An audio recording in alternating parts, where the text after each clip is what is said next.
여러분 안녕하십니까? 이번 제20대 대통령 선거에 참여하는 유권자는 총 4,419만 7,692명으로 확정됐습니다. 지난 19대 대선 때보다 약 200만 명이 증가했고 2년 전 시행된 제21대 국회의원 선거에 비교해봐도 40만여 명이 늘었습니다. 3월 9일 수요일 대통령 선거가 코앞인데 어떤 후보를 지지할지 정하지 못한 분들이 많습니다. 유권자들은 어느 후보가 리더십을 보이며 비전을 제시하는지 끝까지 지켜볼 것이라고 말합니다. 이런 와중에 선거전을 보면 아직도 의혹과 폭로만 이어지고 실체도 진실도 없어 보입니다. 대통령이 되면 얼마를 주겠다는 식의 지원금 이야기만 합니다. 유권자 자신이 알고 싶은 정책에 대해 구체적으로 이야기하는 후보도 없어 보입니다. 이슈를 꺼내기만 하고 정책적 대안은 어느 후보도 이야기하지 않습니다. 여야는 지지층과 부동층을 잡기 위해 후보 단일화, 말실수, 그리고 투표일 변수에만 매달립니다. 국민들은 지금 알고 싶은 게 너무나 많은데 대선 후보들은 잘 알려주고 있지 않습니다. 네거티브로만 얼룩진 역대 최고급 비호감 대선입니다. 그러나 후보들에게 갇혀있는 진실은 우리에게 들어오라고 손짓하고 있습니다. 정책과 공약을 사려 깊게 숙고하고 비교하면서 과거와 현재가 아닌 대한민국의 미래를 선택해 주셨으면 합니다. 참고로 주기회의가 대선 후보에게 질의한 정책 질의 내용과 답변을 다시 한번 꼼꼼히 검토해 주시길 바랍니다. 여기엔 젊은 세대의 고민과 비전이 있고 후보들의 답을 들을 수 있습니다. 유권자 모두가 미래를 선택한다면 대한민국은 더욱더 국민을 위한 나라가 될 것입니다. 3월 9일 대통령 선거, 나와 우리의 미래를 위해 누구에게 희망을 걸지 심사숙고하고 꼭 올바른 선택을 해주시길 당부드립니다. CPBC 주간 종합 뉴스, 오늘은 지난달 24일 러시아의 우크라이나 침공으로 발발한 부도덕하고 부당한 전쟁 관련 소식으로 시작하겠습니다. 프란치스코 교황이 지난 2일 수요 일반 아련에서 가장 먼저 국경을 열고 우크라이나 피난민을 받아준 폴란드 국민들에게 감사의 인사를 전했습니다. 교황의 말을 폴란드어로 통역한 사람은 마침 우크라이나 출신 수도자였다고 합니다. 오늘 첫 소식으로 교황님의 메시지 내용 전해드립니다. 프란치스코 교황의 메시지가 폴란드어로 전해집니다. Pozdrawiam serdecznie wszystkich Polaków. 이때 교황은 폴란드가 가장 먼저 국경을 열고 우크라이나 피난민을 받아준 것에 대해 감사 인사를 전했습니다. Voi per primi avete sostenuto l'Ucraina aprendo i vostri confini, i vostri cuori e le porte delle vostre case agli ucraini che scappano dalla guerra. State offrendo generosamente. 통상 일반 아련에서 교황의 메시지는 여러 언어로 통역됩니다. 교황은 해당 언어를 사용하는 순례자들에게 특별 메시지를 전하기도 합니다. 이날 교황의 감사 인사는 폴란드어를 사용하는 순례자를 향한 발언이었습니다. 교황의 메시지를 폴란드어로 통역한 사람은 우크라이나 출신 마렉 빅토르 수사입니다. 현재 마렉 빅토르 수사의 부모는 러시아의 폭격을 피해 키예프 인근 지하 대피소에 머무르고 있습니다. 교황의 메시지를 폴란드어로 통역하는 수도자, 그리고 우크라이나 피난민들을 위해 마음을 연 폴란드. 교황은 폴란드 국민들에게 감사 인사를 전했고 감사 인사는 우크라이나 출신 수도자의 입을 통해 전해졌습니다. Hojnie ofiarujecie im wszystko, czego potrzebują, by mogli żyć godnie pomimo dramatu obecnej chwili. Jestem wam głęboko wdzięczny i z serca wam błogosławię. 이와 함께 교황은 제 수요일 우크라이나의 평화를 위해 바치는 기도와 금식은 모든 이의 간청이 될 것이고 세계 평화는 그리스도를 따르는 우리의 회심으로부터 시작된다는 것을 기억해달라고 당부했습니다. 교황은 일반 아련에 이어 제 수요일 행렬과 미사를 집전할 예정이었습니다. 하지만 교황의 주치의가 무릎 상태가 완전하지 않으니 휴식을 취하는 것이 좋다고 조언했고 이에 따라 행렬과 미사는 교황청 국무원장 피에트로 파롤린 추기경이 집전했습니다. 한편 우크라이나 주재 교황대사는 여전히 수도 키예프에 머무르고 있습니다. 비스발다스 쿨보카스 주교는 현재 필수품이 든 배낭을 메고 이것저것 돌아다닌다고 말했습니다. 도움이 필요한 사람들에게 구호 물품을 전달하기 위해서입니다. I am not only an ambassador, I am also the nuncio. I have a double mission, to the government and to the church. I am a priest and a bishop, and I represent the Pope before the people. Here I move around with a backpack with essentials because it is difficult to know where I will have to go. CPBC 맹현균입니다. 러시아의 침공으로 어려움에 처한 우크라이나를 위로하는 물결이 이어지고 있습니다. 서울대교구장 정순택 대주교는 우크라이나 국민을 위로하고 평화를 되찾길 바라는 메시지를 보냈습니다. 또 염수정 추기경은 고 정진석 추기경 선교 후원회를 통해 긴급 구호자금 5만 달러를 지원하도록 했습니다.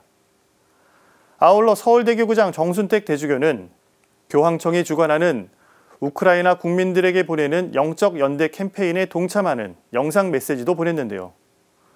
정 대주교는 메시지에서 어떤 이유로도 전쟁은 정당화될 수 없다며 하루속히 전쟁이 종식되고 우크라이나의 평화가 찾아오기를 기도했습니다. 우크라이나 국민들을 위한 정순택 대주교의 영상 메시지도 함께 보내드립니다. 이어서 국적과 종교를 넘어 전쟁을 반대하는 시민들의 간절한 외침 소식입니다. 주한 러시아 대사관 앞에서는 연일 전쟁 중단을 촉구하는 시민단체들의 집회가 계속되고 있는데요. 제한 우크라이나인들은 물론 귀국한 우리 교민들까지 합류해 간절하게 평화를 외치고 있습니다. 또 작은 형제회는 성명을 내고 형제교회들이 함께 평화를 위한 행동에 나설 것을 촉구했습니다.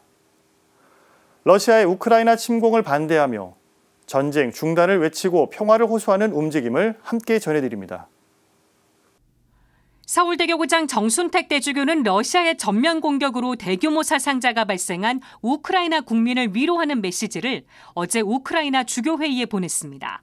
정 대주교는 메시지에서 우크라이나의 전쟁 발발로 국민들의 피해가 극심하고 특히 어린이와 여성, 노약자 등 민간인의 희생이 늘고 있어 평화를 바라는 전 세계 국민들이 안타깝게 생각하고 있다고 우려했습니다. 이어 유치원 아이들이 추운 지하철에서 모여 앉아 추위와 공포에 떨고 있는 영상을 보며 전쟁의 실체를 보는 것 같아 마음이 아프다고 말했습니다. 정 대주교는 하루빨리 전쟁이 멈추고 일상의 평화를 되찾길 진심으로 기도한다고 전했습니다. 그러면서 자신과 서울대교구 신자들은 간절한 마음으로 우크라이나의 평화를 위해 주님께 기도하고 성모님께 전구를 청할 것이라고 덧붙였습니다. 정 대주교는 3월 2일 제2수요일을 평화를 위한 단식의 날로 보내자고 한 프란치스코 교황의 초대에 서울대교 구민이 동참해 줄 것도 당부했습니다.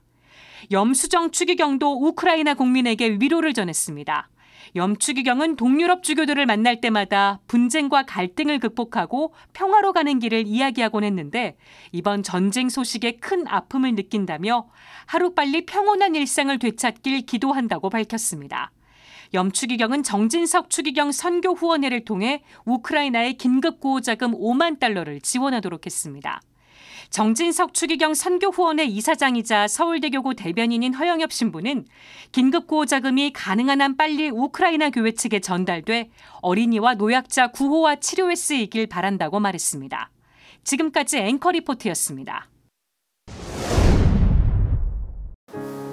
먼저 우크라이나 모든 국민들에게 하느님의 은총과 평화가 함께 하시기를 기도합니다. 이번 전쟁에 참화로 많은 분들이 돌아가셔서 참으로 안타깝습니다. 민간인들까지도 특히 어린이들까지도 죽음에 이르는 모습을 보면서 온 세계가 가슴 아파하고 있습니다. 어떤 이유로도 전쟁은 종식되어야 되고 정당화될 수 없습니다. 하루속히 전쟁이 종식되고 평화가 오기를 기도합니다. 대화와 협력으로 문제를 풀어가시길 기도하며 하루빨리 우크라이나 모든 국민들 위해 참된 평화가 오기를 함께 기도하겠습니다. 날카로운 사이렌 소리와 함께 사람들이 죽은 듯이 길바닥에 누워 있습니다.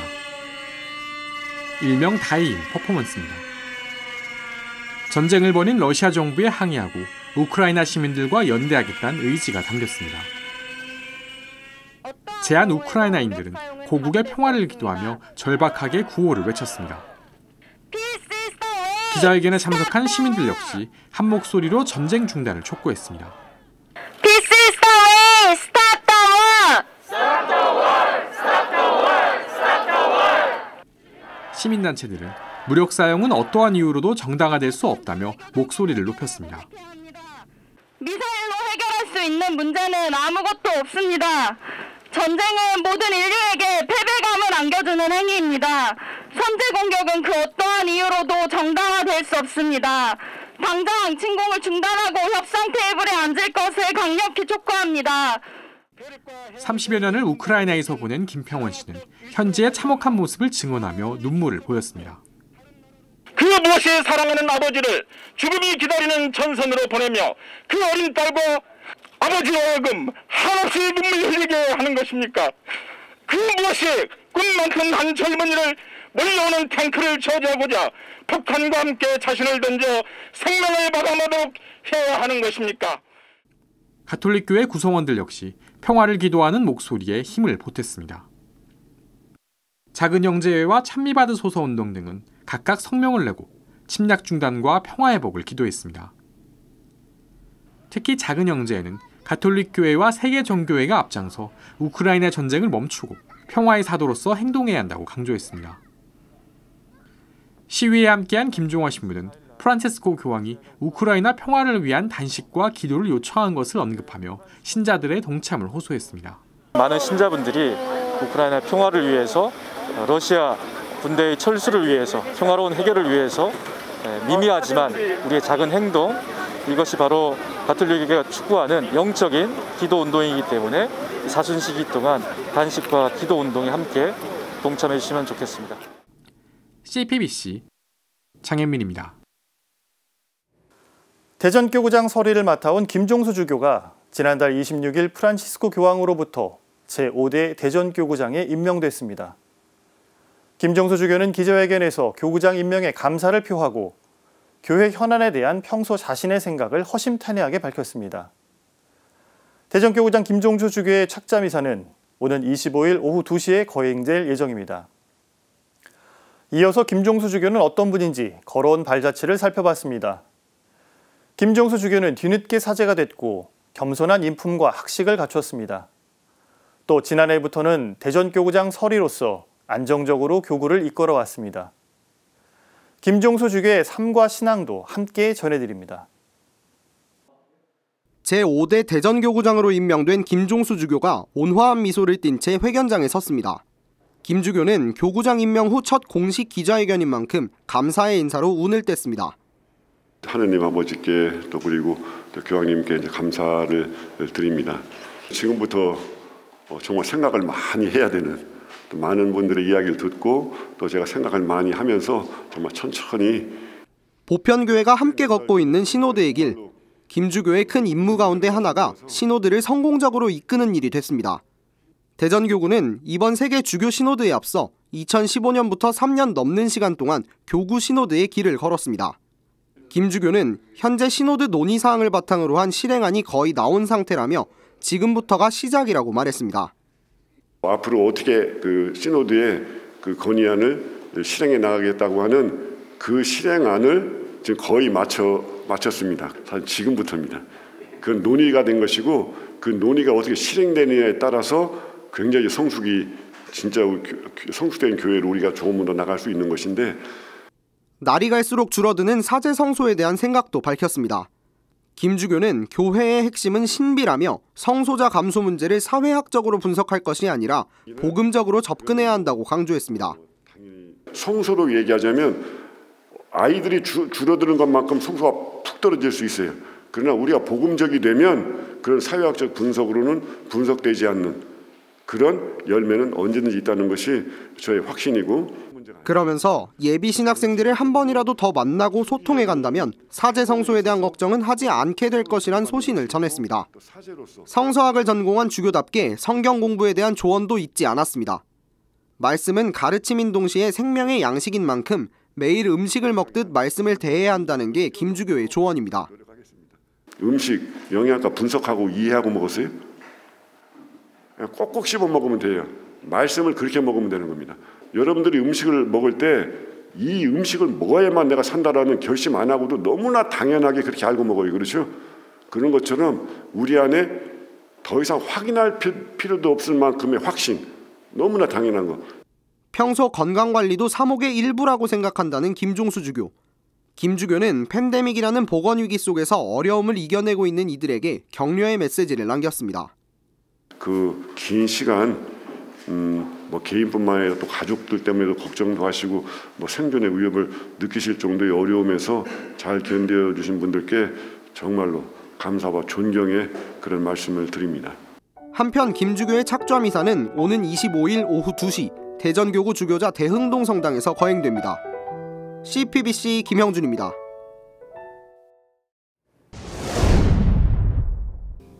김종수 주교는 1956년 2월 8일 대전에서 태어났습니다.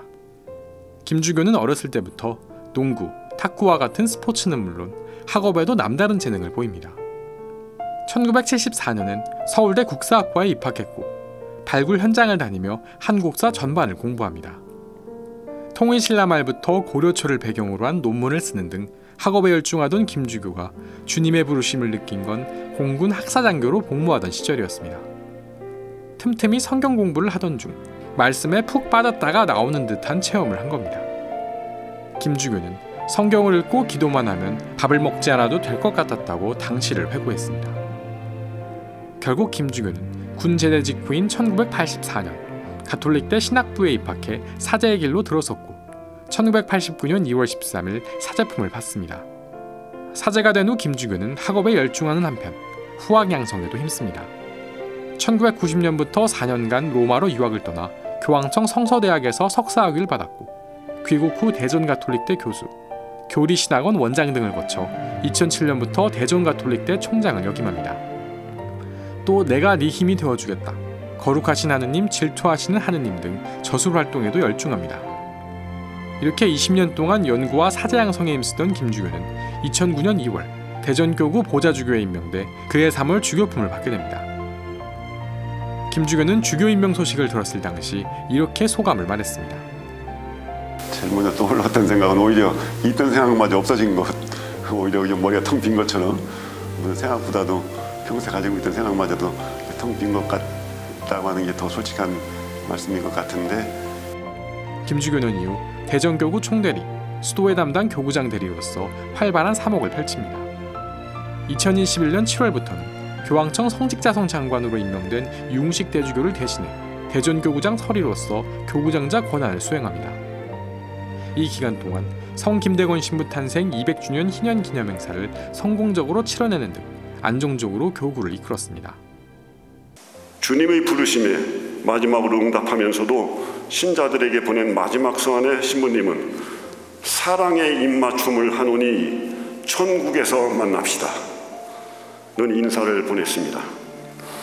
이 지상에서 살아서는 짧게, 그러나 이런 목자로서 신자들의 마음속에 착한 목자로 남아 오래 조선교회 신자들의 영적 목자로 사셨습니다. 김 주교는 또 주교회의 복음화위원장과 성소위원장 등을 거치며 복음 전파에도 힘썼고 2021년 주교회의 서기를 맡는 등 동료 주교들로부터 인품을 인정받았습니다.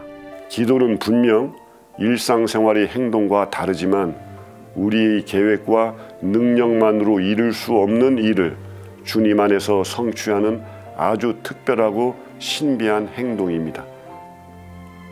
가난한 이웃을 진정한 형제로 받아들이고 위기를 함께 극복하면서 이 모든 것을 기도와 함께하는 삶을 살아갑시다. 김주교의 사목표에는 이제는 내가 사는 것이 아니라 그리스도께서 내 안에 사시는 것입니다. 입니다. 삶의 중심이신 주님께서 우리의 삶을 손수 이끌어 주시기를 기도하는 김주교의 마음이 이 안에 담겨 있습니다. CPBC 장현민입니다. 주님의 순환과 죽음, 그리고 부활을 깊이 묵상하는 사순시기가 지난 2일 재수일부터 시작됐습니다. 프란치스 교황은 끊임없이 기도하며 좋은 일을 하자고 격려했습니다. 서울대교구장 정순택 대주교는 하느님과 화해할 것을 촉구했습니다. 사순 담화와 메시지 전해드립니다. 이어서 단식과 금육을 실천하며 재를 머리에 얹는 제수요일 예식이 갖는 의미는 무엇이고 사순 시기 동안 어떤 마음가짐을 가져야 하는지 함께 보시겠습니다. 낙심하지 말고 계속 좋은 일을 합시다. 포기하지 않으면 제때 수확을 거두게 될 것입니다. 그러므로 기회가 있는 동안 모든 사람에게 좋은 일을 합시다. 프란치스코 교황이 발표한 사순 담화 핵심 요지입니다. 우리가 회개하도록 사고방식을 바꾸도록 초대하는 사순 시기. 교황은 먼저 미래 수확을 기대하며 선의 씨앗을 뿌리기에 적절한 때가 바로 사순 시기라고 설명했습니다. 소유가 아닌 내어줌에서, 축적이 아니라 선의 씨앗을 뿌리고 함께 나누는 일에서 삶의 진리와 아름다움을 발견할 수 있다고 일깨웠습니다. 다른 이의 선익을 위해 씨를 뿌리는 건 하느님의 사랑에 참여하는 것이라고 강조했습니다. 그렇게 교황은 낙심하지 말라고 거듭 격려했습니다. 사순 시기에 우리의 믿음과 희망은 주님을 향하도록 부름받는다며 낙심하지 말고 끊임없이 기도하며 계속 좋은 일을 하자고 당부했습니다. 이어 우리 삶의 악을 뿌리 뽑자고 계속해서 탐욕에 맞서 싸우자고 독려했습니다. 그러면서 감염병의 세계적 유행이 우리 개개인과 사회의 연약함을 더욱 인식시켜 주었다면 이번 사순 시기에 하느님 믿음에서 오는 위안을 체감하기 바란다고 위로했습니다. 하느님께서는 결코 지치는 법이 없이 용서하시는 분임을 알고 참회와 화해의 성사 안에서 용서를 청하자고도 말했습니다. 나아가 이웃을 향한 적극적인 애덕으로 낙심하지 말고 계속 선행을 하자고 격려했습니다. 낙심하지 않기 위해 참고 견디는 농부의 마음을 달라고 선행을 베푸는 데 인내하게 해달라고 하느님께 꾸준히 청하자고 호소했습니다. 그렇게 포기하지 않으면 제때 수확을 거두게 될 것이라고 프란치스코 교황은 강조했습니다. 서울대교구장 정순택 대주교를 비롯해 의정부와 인천, 춘천교구장 주교들도 사순 메시지와 담화를 내고 하느님을 향한 은혜로운 회개의 시기로 지내자고 당부했습니다. 정순택 대주교는 하느님과 화해하십시오. 지금이 바로 매우 은혜로운 때입니다라는 제목의 사순 메시지에서 하느님의 변함없는 사랑을 다시 느껴보고 성체 안에서 예수님을 깊이 만나며 이웃 안에서 예수님을 새롭게 만나보라고 요청했습니다. 정 대주교는 특별히 20대 대선을 앞둔 상황에서 자신을 희생해 국민을 위해 봉사하고 사랑하는 분을 새 대통령으로 보내주시길 주님께 청하자고 호소했습니다. 의정부 교구장 이기현 주교는 사순 시기는 예수님의 사랑이 극명하게 드러나는 때라며 성경 읽기를 통해 주님을 만나면서 내적으로 뜨거워지는 체험을 하기를 바란다고 말했습니다. 인천교구장 정신철 주교는 너 어디 있느냐라는 창세기 말씀을 묵상하며 매일의 삶 안에서 우리 자신의 영혼을 성찰하는 시간을 가질 것을 공고했습니다. 춘천교구장 김주영 주교는 하느님과 함께 깨어 의식하는 신앙의 삶 안에서 검소함과 불편함을 겸허히 받아들이는 삶을 살 때라고 강조했습니다. CPBC 윤재선입니다.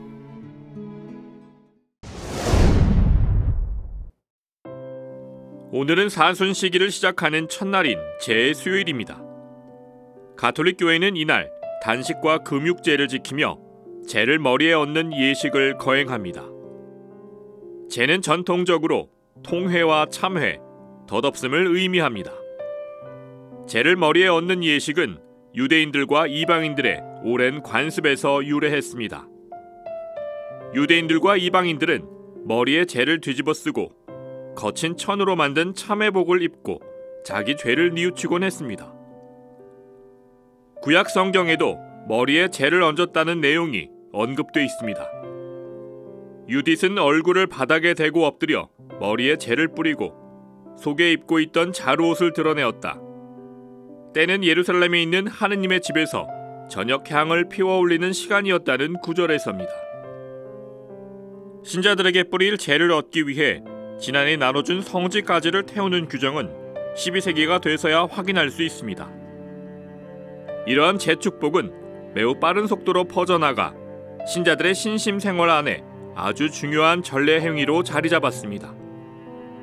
원래 별도의 예식이었던 재를 뿌리는 행위가 미사에서 함께 거행되기 시작한 것도 12세기 무렵부터입니다. 당시 로마에선 아나스타시아 성당에서 교황이 사제들에게 재를 뿌렸는데 이때 교황은 기도를 바치고 맨발로 행렬을 해 성녀 사비나 성당으로 가서 미사를 집전했다는 기록도 전해집니다. 재를 머리에 얹을 때 바치는 예식문에는 사람은 흙에서 왔으니 흙으로 돌아갈 것임을 생각하십시오라는 구절을 통해 인간의 존재에 대한 의미를 다시금 생각하게 합니다. 불에 던져 태워줌으로써 푸른색을 벗어버린 재를 머리에 얹는 재수요일. 교회는 재수요일 미사에서 사순시기 동안 모든 그리스도인들이 악과 싸워 이길 수 있는 힘을 달라고 주님께 청하는 기도를 바칩니다. 그리스도인은 안락한 삶을 살기 위해 주님께 부름받은 존재가 아닙니다. 머리에 얹는 재는 그리스도인들이 하느님을 거스르는 모든 악의 세력과 맞서 싸우도록 부르심받은 존재라는 사실을 다시금 묵상하게 합니다. CPBC 이힘입니다. 이번 주일은 사순제 일주일입니다. 가톨릭교회는 사순시기에 기도와 자선, 그리고 단식을 강조합니다. 단식은 절제를 통해 그리스도의 순환에 동참한다는 의미가 있는데요. 먹방이 넘쳐나는 시대, 수도원 식사에서 참된 단식의 의미를 살펴봤습니다. 어마어마한 양의 음식을 혼자 먹거나 아주 맵거나 달콤한 음식을 먹습니다. 먹방은 점점 더 자극적인 콘셉트로 사람들의 호기심을 자극합니다. 이러한 먹방이 익숙한 현대인들에게 조금 낯선 풍경의 식사들이 있습니다. 바로 수도원의 식탁 모습입니다. 카르투시오의 봉쇄 수도원 수사들의 식탁에는 흰 쌀밥 한 그릇과 물 한 잔만이 올라갑니다. 수사들은 반찬도 없이 맨밥 한 그릇을 하루 3끼로 나눠 먹습니다. 침묵을 지키며 먹는 아주 적은 양의 밥. 수도자들이 소식하는 건 체중 감량이나 건강을 챙기기 위한 실천이 아닙니다. 소식이나 단식, 그 자체가 영성을 단련하는 과정입니다. 전통적으로 수도원의 단식은 수도 생활을 이루는 중요한 요소였습니다. 폭식과 탐식은 향락과 사치의 상징이었고 소식과 단식은 경건한 덕목으로 여겨졌습니다. 베네딕토 규칙서에 따르면 사순시기 동안 성 베네딕토회는 이른 저녁 식사 한 번만 허용했습니다. 11세기 트라피스트 수도에도 연중 일정 기간 한 끼의 식사만 권장했습니다. 지금은 특별한 경우가 아니면 수도자들 모두 하루 3끼 식사하지만 여전히 수도원의 식탁은 넘치지 않게 꾸리는 게 원칙입니다. 수도자들은 최소한의 요리로 생명의 식단을 만들고 음식을 남기지 않는 약속도 지킵니다. 바쁜 일상을 보내는 현대인들에게 음식은 절제보다 소비의 대상이 됐습니다. 그러나 교회는 사순시기, 전통적으로 회개의 구체적인 표현인 단식을 강조합니다.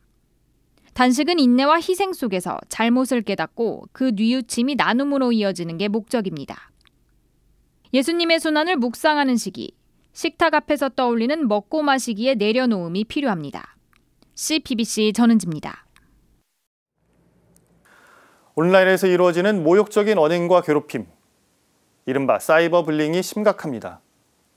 피해자들의 극단적 선택이 잇따르면서 여론의 분노도 높아지고 있는데요. 더 이상의 피해를 막기 위해 온라인 폭력 방지법 제정이 필요하다는 의견입니다.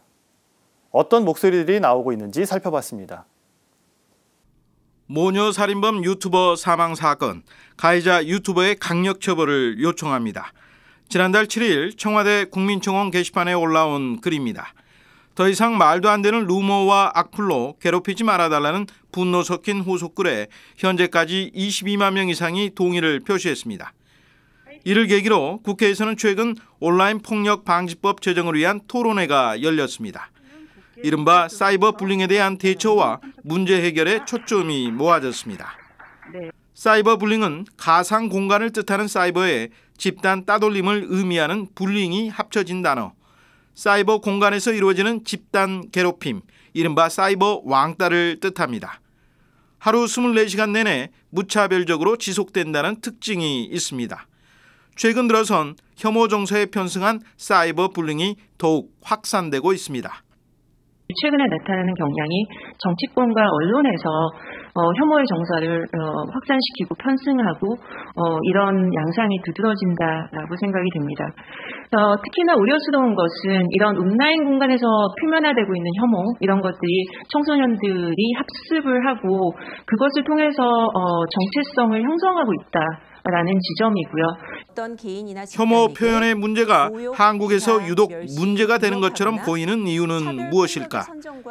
김민정 교수는 허용과 승인의 신호를 주는 사회 분위기 때문이라고 짚었습니다. 혐오를 정치적으로 이용하거나 혐오의 정세를 편승하는 정치인들, 언론의 무분별하고 무책임한 보도 행태들, 인터넷 서비스 사업자들의 소극적인 조치 이런 것들이 모두 맞물리면서 한국 사회에서는 점점 깨진 유리창이 더 커지기만 하는 그런 상황이라고 생각을 합니다. 토론회를 공동 주최한 정의당은 온라인 폭력이 일상으로 스며들고 있다며 온라인 폭력 방지법을 제정하겠다는 입장. 하지만 입법 추진이 쉽지만은 않을 거라는 비관적 전망도 나옵니다. 혐오 표현, 사이버 따돌림 같은 경우는 명확한 위법성 요건을 충족하는 데 있어서 용이하지 않은 문제가 있다는 점, 그로 인해서 인터넷상의 이제 표현의 자유를 크게 위축할 수 있다는 점도 고려해야 할 것으로 보입니다. 이에 대해 김민정 교수는 피해자를 위축시키거나 침묵하게 만드는 표현의 자유는 가해자들의 표현의 자유일 뿐이라고 주장했습니다. 그러면서 혐오 표현과 행동이 다르지 않다는 관점을 지닐 필요가 있다고 밝혔습니다. 불법으로 규정될 필요가 있는 혐오 표현의 개념 정의는 국제인권기준에 따라서 차별적인 폭력을 선동하는 혐오 표현이라고 보고 있습니다. 그래서 그것에 관한 좀 입법이 선행됐으면 하는 생각도 하고 있습니다. 혐오 표현을 법적으로 규제하기 위한 또 다른 방안도 제시됐습니다. 예를 들면 인터넷 접근 금지 명령 굉장히 중요하다고 저는 생각합니다. 인터넷 보호관찰 제도의 도입이와 같은 것들이요. 당사자가 요구할 경우 당사자가 등장한 콘텐츠에 대한 권한을 폭넓게 인정하는 것. 아울러 온라인 플랫폼 상에서 이루어지는 폭력의 악순환을 멈출 핵심은 결국 플랫폼 사업자에게 있다는 주장도 나왔습니다. 온라인 플랫폼 사업자가 사회적 책임을 지니고 실천적 노력에 나서야 한다는 겁니다. 가이드라인을 강화한다던가 아니면 분류기준 또는 아니면 이런 유해 게시물에 대한 어떤 적극적인 조치 이런 부분들이 협력적 자유규제라든가 그런 어떤 새로운 틀 속에서 모색이 돼야 된다. 표현의 자유가 칼이 되어 생명을 위협할 때 그 자유를 멈춰 세우는 것 또한 공동체의 책임이란 점에서 법적 보완과 함께 디지털 안전을 위한 대책 마련이 시급해 보입니다. CPBC 윤재선입니다. 출산율이 또 떨어졌습니다. 지난해 우리나라의 합계 출산율은 0.81명으로 역대 최저치를 기록했는데요. OECD 38개 회원국 가운데 꼴찌입니다. 아이들이 줄다 보니 어린이집도 어려움을 겪고 있습니다. 이런 가운데 서울시와 경기도 그리고 인천시가 협의체를 만들었다고 하는데요. 어떤 내용인지 살펴봤습니다. 2021년 합계 출산율은 0.81명으로 전년보다 0.03명 감소하였습니다. 정부는 30대 출산 여성 인구와 혼인 건수가 줄어든 것이 출생아 수 감소에 영향을 주고 있는 것으로 분석했습니다. 문제는 앞으로의 상황이 더 암울하다는 것입니다.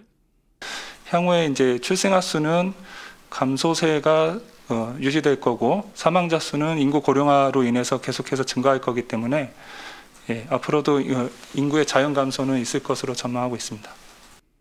이에 서울시와 경기도, 인천시가 최근 수도권 보육실무협의체를 공식 출범시켰습니다. 협의체는 저출생과 코로나19 장기화로 인해 수도권 지역의 많은 어린이집이 이중고를 겪고 있다고 진단했습니다. 서울은 물론이고 서울하고 인접해 있는 경기도하고 인천하고 많은 어린이집에서 아이들 뿐만 아니라 교사와 원장님들이 여러 가지 어려움을 겪고 있어요. 서울시하고 인천시하고 경기도하고 만나서 공통의 이슈에 대해서 논의를 하고 해결책을 마련하게 되면 어린이집의 보육 환경이 좋아질 것 같고요. 협의체는 우선 초저출생과 포스트 코로나 문제 해결에 역점을 둘 계획입니다. 이를 통해 보육 지원 사각지대 발생 가능성을 원천 차단하겠다는 것입니다. 협의체는 또 우수 보육정책 공동 개발에도 힘쓸 계획입니다. 수도권 보육실무협의체는 앞으로 정기적인 회의 개최와 협의체 활동의 활발한 성과 공유를 위한 실질적인 협력 체계를 구축할 방침입니다. 다음에는 복지부까지 같이 모여서 수도권의 보육 정책을 통해서 우리나라 전체 보육 정책이 업그레이드돼서 초저출생 시대에 어려움을 겪고 있는 현장이 보육에 있어서 발전하고 저출생 문제를 해결하고 아이를 제대로 키울 수 있는 서울, 이걸 넘어서서 대한민국이 되려는 목적으로 수도권 보육협의체를 계획을 하고 있습니다. 지난해 출생아 수는 26만 500명으로 전년보다 11,800명 감소했습니다. 인구 1000명당 출생아 수를 나타내는 조출생률은 5.1명으로 전년보다 0.2명 감소했습니다. 통계 작성을 시작한 1970년 이후 나란히 최저치를 기록했습니다. 합계 출산율도 사장은 마찬가지입니다. 이번 수도권 보육실무협의체 출범을 계기로 잇따른 불명예에서 벗어날 수 있을지 주목됩니다. 나아가 출산율 제고와 보육 환경 개선을 위한 단초가 마련될지에도 관심이 쏠립니다. CPBC 김현규입니다. 대중가수지만 다양한 방법으로 신앙을 노래하는 가수들이 있습니다. 그중에서도 락 음악으로 가톨릭을 알리고 있는 가수들을 소개해드립니다. 함께 보시죠.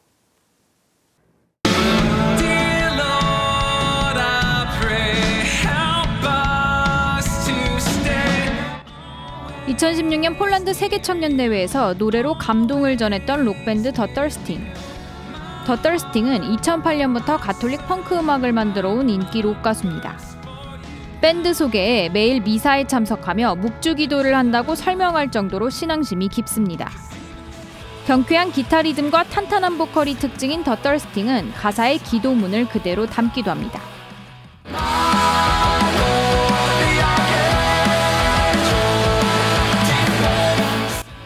더 떨스팅은 하느님 찬양 메시지를 펑크 음악에 담아 록팬들의 마음을 사로잡고 있습니다. 어쿠스틱 기타 소리가 매력적인 록밴드 호사드 사론도 인기 가수입니다.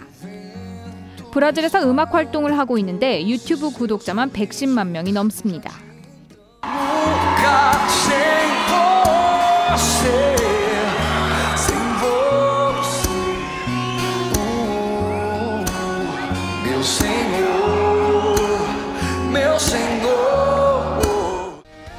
호사드 사론은 음악에 말씀을 담는 것은 물론 힘든 사람들을 격려하는 노랫말로 많은 사랑을 받고 있습니다.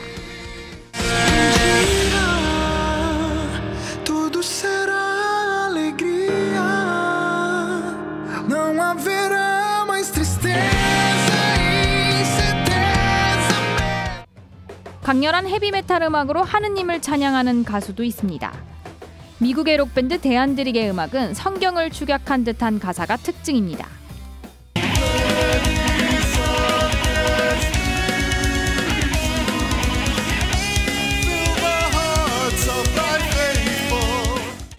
대안드릭의 음악은 강한 비트 속에서도 신앙의 깊은 의미를 담아내고 있습니다. 록 음악으로 가톨릭 음악 장르의 지평을 넓히고 있는 세계 록 가수들. 이들의 록 음악은 많은 이의 신앙생활에 기쁨을 더해주고 있습니다. CPBC 전은지입니다.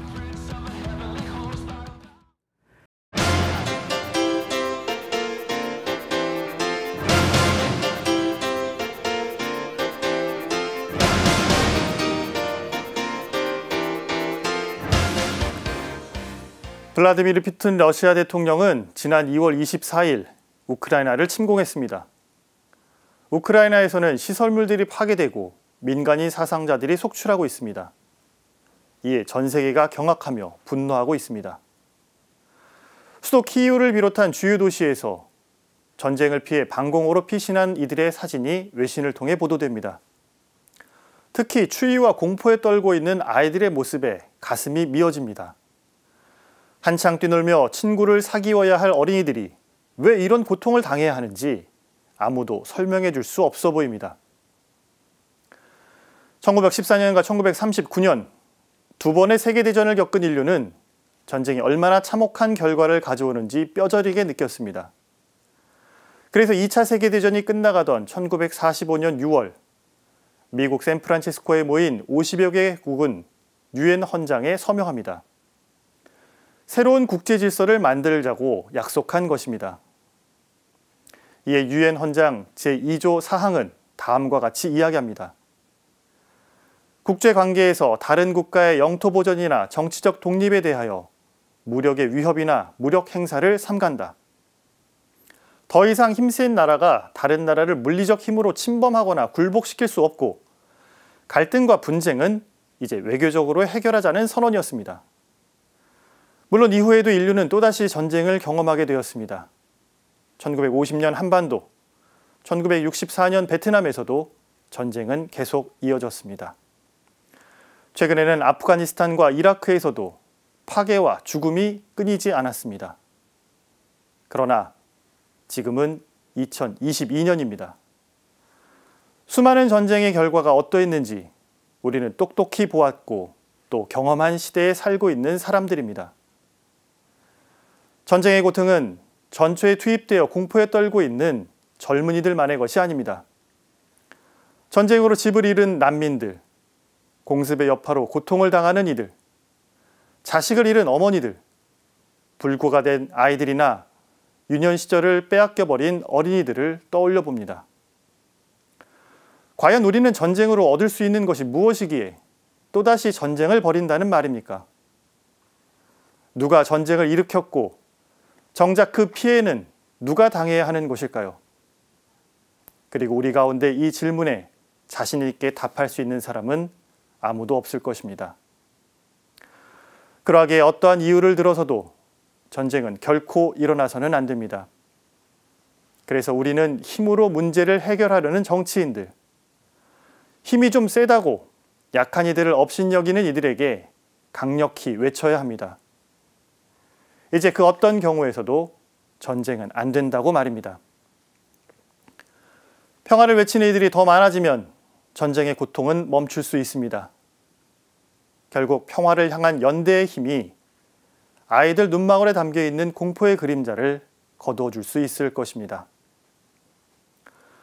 오늘 사지의 눈은 또다시 전쟁이라니 부끄러운 줄 아십시오입니다.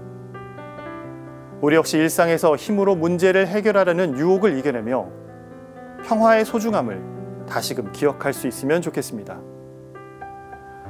우크라이나의 평화를 빕니다.